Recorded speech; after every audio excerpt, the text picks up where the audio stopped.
Hello everyone, स्वागत है आप सभी का आपके अपने यूट्यूब चैनल इंग्लिश चिंतन पर।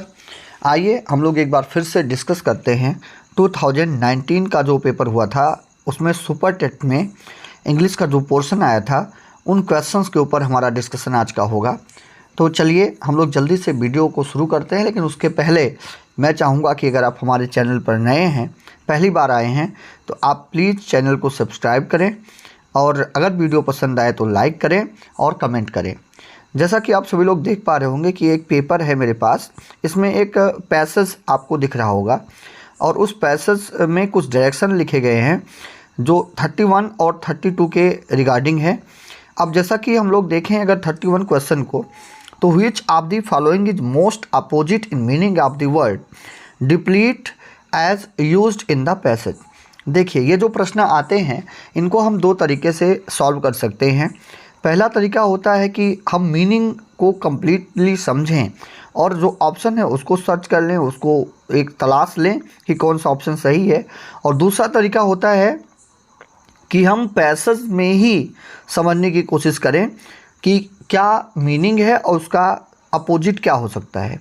फिलहाल अगर आपने पैसेज को पढ़ा होगा या पढ़ेंगे तो आपको 31 नंबर के क्वेश्चन में जो वर्ड मिला हुआ है यहाँ पे डिप्लीट, इसका मतलब होता है कम होना या क्षरण होना। अगर चारों वर्ड्स को देखें तो इन्फ्लेट का मतलब होता है किसी चीज़ को फुलाना, क्वेंच का मतलब होता है तलाश करना, एम्प्टी का मतलब होता है खाली। तो अगर इन तीनों वर्ड्स को देखेंगे तो इसमें कोई भी वर्ड्स इसका अपोजिट नहीं मिल रहा है और हमारे पास केवल एक ऑप्शन बचता है रीजनरेट का। तो यहाँ पे रीजनरेट हमारा सही ऑप्शन होगा। दूसरा प्रश्न है according to the author ideology in the context of economics. अब अगर इस प्रश्न को देखें तो इसके लिए हमें आना पड़ेगा हमें थोड़ा सा नीचे स्क्रॉल करना पड़ेगा इसको देखने के लिए और फिर हम इस प्रश्न को समझ पाएंगे। यहाँ पे देखें लिखा गया है in the field of economics the tree of ideology.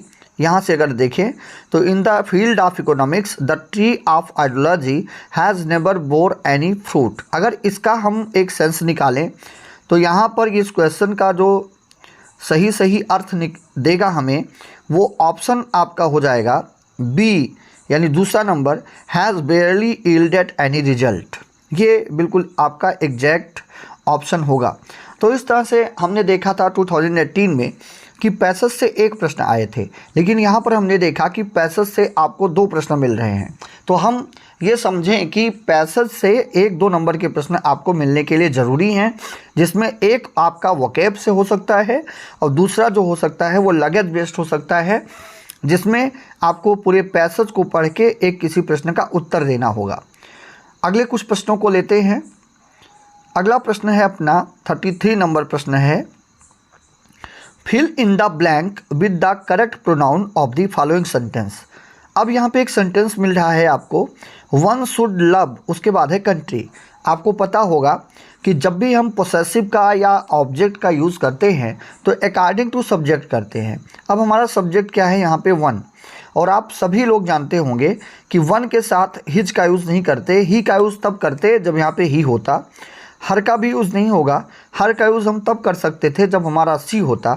हम यहाँ पे वंस का यूज़ करेंगे, जो करेक्ट हमारा ऑप्शन है। यहाँ पे सही से आपका हो जाएगा one should love one's country. तीसरा ऑप्शन आपका सही है। अगला प्रश्न है बहुत ही प्यारा प्रश्न है, थोड़ा सा लीक से हटके प्रश्न हुआ है। कई बार मैंने आपको अल्फ़ाबेट पढ़ाते समय इन चीज़ों पे डिस्कस किया हुआ है। अगर आप अल्फ़ाबेट के बारे में कंप्लीट नॉलेज नहीं रखते तो डिस्क्रिप्शन में मैं कुछ वीडियो की लिंक डाल देता हूं, आप वहां से जाके उन चीज़ों को समझ सकते हो। तो the number of vowel and consonant sound in English is indicated respectively by. यहाँ पे ये पूछ रहा है कि जो वावेल के साउंड होते हैं और कॉन्सोनेंट के साउंड होते हैं वो कितने होते हैं। तो आपको मैंने बताया है कुछ नहीं करना है, ये जो 20 और 24 का ऑप्शन है ये आपका एग्जैक्ट सही है। वावेल 20 साउंड देते हैं और जो कॉन्सोनेंट है वो 24 साउंड देते हैं। तो टोटल नंबर जो हैं वो 20 और 24 के रूप में हमारे पास होंगे। अगला प्रश्न लेते हैं जल्दी से। अगला प्रश्न है हमारा 35 नंबर क्वेश्चन है identify the direct narration of the given sentence. इस सेंटेंस को अगर हम देखें तो Atul informed his friend that he could make use of his bike while. आप देखें चारों ऑप्शन में ये चौथा ऑप्शन आपका पहले ही खत्म हो जाएगा क्योंकि यहाँ पे आस्टर लिखा गया है। अब तीनों ऑप्शन में सेट टू आपको मिल रहे होंगे। अब हमें इन्वर्टेड कॉमा के आगे जाना होगा। यहाँ पे लिखा गया है यू विल, जबकि ही के बाद लिखा गया है कुड, ये ऑप्शन भी कैंसिल हो जाएगा। दूसरा ऑप्शन देखें यूज़ माई बाइक, यूज से स्टार्ट है, जो हमको बदला हुआ मिला है वो असर्टिव सेंटेंस का है और यहाँ पे ये इम्परेटिव सेंटेंस है, ये भी कैंसिल हो जाएगा। अब जो तीसरा ऑप्शन हमारा बच रहा है वो एग्जैक्ट सही होगा, तो यहाँ पे तीसरा नंबर ऑप्शन हमारा सही होगा। अगला प्रश्न देखते हैं। अगला प्रश्न है identify the parts of speech of the underlined word in the following sentence. एक सेंटेंस है, इसमें आप देखें एनफ को अंडरलाइन किया गया है। एनफ बहुत ही खतरनाक शब्द है, आप समझें ये एडजेक्टिव भी हो सकता है और एडवर्ब भी हो सकता है, लेकिन यहाँ पे एनफ इंटेलिजेंट को क्वालिफाई कर रहा है।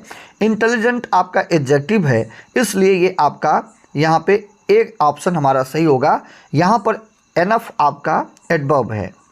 अगले प्रश्नों को लेते हैं। अब देखिए 37 नंबर प्रश्न कहता है pick out the subject in the following sentence.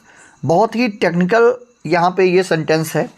अक्सर हम लोग सोचते हैं कि जहाँ पे वर्ब है उसके बाद जो लिखा जाता है वही हमारा प्रेडिकेट पार्ट होता है और वर्ब के पहले जो लिखा जाता है वो सब्जेक्ट पार्ट है, लेकिन यहाँ पे ये जो हर्मिट लिखा गया है ये हमारा हो जाएगा सब्जेक्ट पार्ट। कभी भी इस तरीके से अगर आपको कन्फ्यूज़न हो तो आप सबसे पहले ये देखा करें कि कौन या किसने और फिर जो उत्तर मिले वो आपका सही आंसर होगा। तो यहाँ पे हर्मिट जो है सन्यासी या एकांतवासी जो है वो हमारा सही ऑप्शन होगा, यानी दूसरा ऑप्शन ये जो हर्मिट वाला ऑप्शन है हमारा ये सही होगा।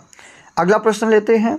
इन the following sentence change the verb to the past tense. अब देखो यहाँ पे एक वर्ड लिखी गई है आपकी हाइड्स।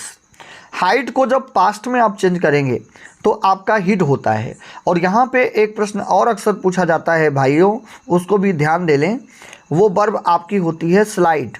जैसे हाइड का हिड होता है वैसे स्लाइड का स्लिड भी होता है, इसको भी एडिशनल अपने नॉलेज में जोड़ के रखें। अगला प्रश्न लेते हैं। अगला प्रश्न है अपना हाउ वेल सी सिंग्स। एक सेंटेंस है और इसमें ये बताना है कि ये सेंटेंस का टाइप क्या है। डिक्लेरेटिव ये होगा नहीं, इम्परेटिव होगा नहीं। लास्ट में आप देखें यहाँ पे एक साइन बना हुआ है। ये साइन जिस भी सेंटेंस में होता है प्राइमरी तौर पे या प्रायोरिटी बेस पे हम उसे एक्सक्लेमेटरी मानेंगे, तो ये हमारा एक्सक्लेमेटरी सेंटेंस है। लास्ट क्वेश्चन देखते हैं। आजकल इस प्रश्नों के पैटर्न बहुत ही ज़्यादा मिलते हैं। Which of the following sentence is correct. कौन सा सेंटेंस आपका करेक्ट है। He is an European, a European होना चाहिए था, यानी पहला ऑप्शन गलत है।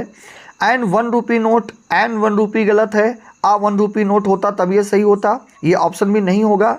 आई डोनेटेड एन यूनिट है, ए यूनिट होता तो ये सेंटेंस सही होता, यानी 3 सेंटेंस आपके गलत लिखे गए हैं और जो चौथा सेंटेंस है वो आपका एग्जैक्ट सही है, तो चौथा ऑप्शन हमारा सही होगा।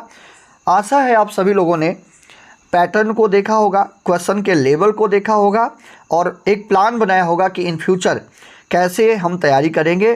तो जब तक आपकी भर्ती ना हो जाए तब तक अंग्रेजी के विशेष नॉलेज के लिए आप जुड़े रहिए इंग्लिश चिंतन के साथ। सभी को धन्यवाद। राम राम, जय हिंद।